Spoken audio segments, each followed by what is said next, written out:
গ্রামের মানুষকে যদি সহজ সরল ভেবে থাকেন তাহলে সহজ সরল আপনি নিজে।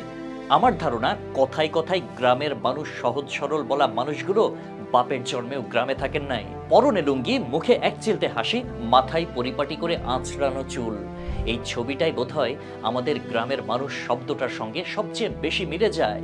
কিন্তু গ্রামের মানুষ যে কতটা টক্সিক সেটা শুধু যারা গ্রামে বড় হয়েছে তারাই জানে। এদের সাথে একটু গভীরে গিয়ে না মিশলে আপনি টেরই পাবেন না এরা কোন চিজ।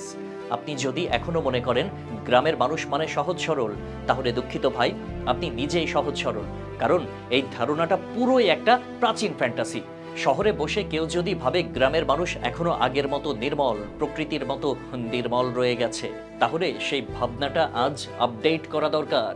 বিশেষ করে যাদের শৈশব, কৈশোর বা পুরোটা জীবন গ্রামে কেটেছে, তারা জানে সহজতার মুখোশের আড়ালে কি ভয়ঙ্কর রূপ লুকিয়ে থাকে। প্রথমে আসি জমি জমার কূটনীতি নিয়ে। শুনলে অবাক হবেন, গ্রামের প্রায় প্রতিটা পরিবারে কোনো না কোনোভাবে জমি নিয়ে টানা হ্যাচড়া চলে। 1 ইঞ্চি জায়গা নিয়েও যেই পরিমাণে লঙ্কাকাণ্ড হয়, তাতে পাশ্চাত্যের রাজনীতি পর্যন্ত হার মানে। ভাই রে ভাই, ভাইয়ের বিরুদ্ধে কোর্টে বোন মামার নামে কেস করে, আর দুলাভাই জমি দখলের জন্য রাতের আধারে মাটি কেটে দেয়। এই দৃশ্য যেন গ্রামের নিত্য নৈমিত্তিক রুটিন। আর শুধু পুরুষ নয়, নারীরাও এখন সেই কুটচালে পিছিয়ে নেই। সেই আগের দিনের ঘোমটা পরা নারীর চেহারা এখন বদলে গেছে।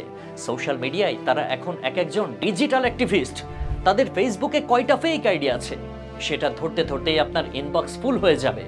সম্পর্কের হিসাব রাখতে গিয়ে ফেসবুক নিজেই হয়তো ক্লান্ত। শুধু প্রেম ভালোবাসা নয়, ফেসবুক, ইমো, ইনস্টাগ্রামের কল্যাণে গ্রামে এখন যে হারে অবৈধ সম্পর্ক, পরকীয়া বাড়ছে, তাতে শহরের তুলনায়ও ম্লান হয়ে যায়। স্বামী প্রবাসে থাকার সুযোগ কাজে লাগিয়ে গ্রামের সহজ সরল মেয়েগুলো কতটা সাহসী হয়ে উঠছে সেটা এখন টিভির খবরের শিরোনাম। তবে গ্রামের সবচেয়ে ভয়ঙ্কর সামাজিক ব্যাধি হলো ঝগড়া।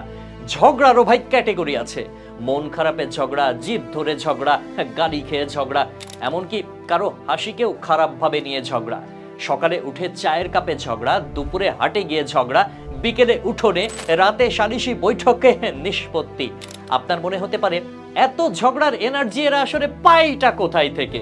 উত্তর সহজ, টক্সিসিটির ফ্যাক্টরি এখন গ্রামেও ফুল স্পিডে চলছে। তারপর আছে ভিলেজ পলিটিক্স, যা কিনা বিশ্বের যে কোনো রাষ্ট্রীয় পলিটিক্সের চেয়েও বেশি ভয়ঙ্কর। গ্রামের এই রাজনীতিবিদ নামধারী লোকগুলো এতটাই পাকনামিতে ওস্তাদ যে কে কার বাড়িতে পেঁয়াজের দাম বেশি দিয়ে কিনলো সেটাও তারা বিশ্লেষণ করে ফেলে।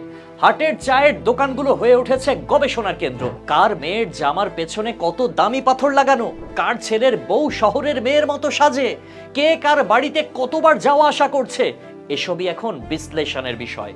একসময় ভাবা হতো গ্রামে নাকি শান্তি, খোলা হাওয়া, কোকিলের ডাক, পাখির কিচিরমিচির, সহজ সরল জীবনযাপন। কিন্তু এই রোমান্টিক দৃশ্যের আড়ালে লুকিয়ে থাকা টক্সিসিটির গন্ধটা কেবল তারাই বোঝে যারা সত্যি গ্রামে থেকেছে।